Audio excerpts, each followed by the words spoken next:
संसनाटी निर्माण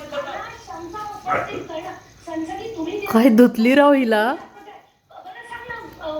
कुठला पुरावा दिला आणि कुठल्या पुराव्याबद्दल विलास बडेंनी त्याला प्रश्न विचारले, सांग मला आता मला ऐकायचं. तुमच्याकडनं ऐकायचं का? ही आज डीपीची गोळी घेऊन झोपती. ते का करतायत ते मला जगाला प्रश्न विचारता. अहो तुम्ही आतापर्यंत केलेल्या अनेक आरोपांच्या संदर्भात काय झालं?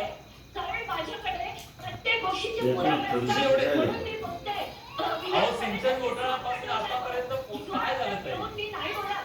विलास बडे मला बोलायची इच्छा नाही. तुम्ही स्वार्थ ठेवून असू शकतं तुम्हाला. तुमचे सगळे मित्र आहेत म्हणून तुम्ही बोलत. बघ आता ह्याच्यावर पण आरोप केलाय.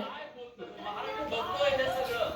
तुम्हाला तुम्ही एखाद्याबद्दल आरोप करता. सगळ्यांबरोबर हितसंबंध आहेत का तुमचे? मी नाहीये बीडचा. मी बीडचा नाहीये, सॉरी. आणि शेवटी आला तर तुम्ही त्याच्यावर हा ती जातीवर आली. वंजारी म्हण ना सरळ सरळ. शांतपणे मी तुम्हाला प्रश्न विचारतोय. बोलण्याची संधी दिली तू बोलण्याची संधी दिली. फक्त हिचं ऐकलं नाही, हिला धुळून काढली. याच विलास बडेला ती 20 मिनिटं समजवलेलं. 20 मिनिटं या कार्यक्रमाच्या आधी की अशोक पराडच्या बद्दल मी का बोलले तेव्हा मला प्रश्न विलास बडे जाणे विचारले. रडली राव ही. मला कळतं नाही बाबा तुम्ही सगळे जण काय आणि काय चीज आहे. नको मला तुम्हाला प्रश्न विचारलं जाऊ शकत. त्रास करून घेऊन येतात ताई.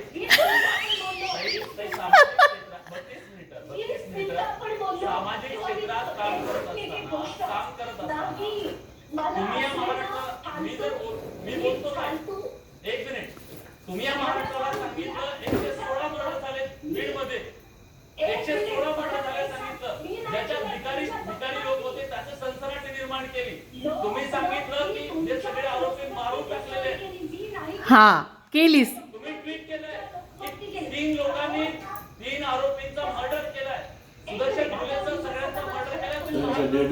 हा डेड बॉडी सापडल्या त्या कोणत्या बसव कल्याणला. नाही नेव्हर एव्हर नाही. आम्ही सांगितलं ते भिकारी होते. जे मेले ते भिकारी होते. माझं ट्विट काढ. ते मी कोणाला ट्विट केलं ते बघ. लोकपालचा रिपोर्ट आहे. मला काय म्हणा नाही जाऊ द्या नाही. आता ते लोकपालचं ट्विट काढच शोधून काढते आणि कोणाच्या ट्विटला ते ट्विट केलंय ते पण आपण शोधून काढूया. चल आता पुढे बघू ना. काढ माझं ट्विट. काढलं. तुझ्याकडे तर तुमची अख्खी यंत्रणा आहे ना. काढा पटकन. 2 मिनिटात ते मी वाचून दाखवू का ते ट्विट माझं? बरं जाऊ दे. मला सांगा आर्टिकल होतं त्यांचा देशमुख हत्या प्रकरणात काय संबंध आहे एकदा सांगा महाराष्ट्राला. हा हे सांग. काय झालंय सगळ्यांना असं वाटतंय की थोरातांचा काहीतरी संबंध आहे. तुमच्या त्या ट्विटमुळे खूप मोठा गैरसमज निर्माण झाला. थोरातांच्या अध्यक्षतेखाली त्यांचा पोस्टमॉर्टम झाला हो की नाही? मग मला तेच सांगा. ठीक आहे ऐकून घ्या परत. त्याच्यानंतर पोस्टमॉर्टम नंतर मी त्यांना फोन केला होता. मी त्याची माहिती घेतली होती.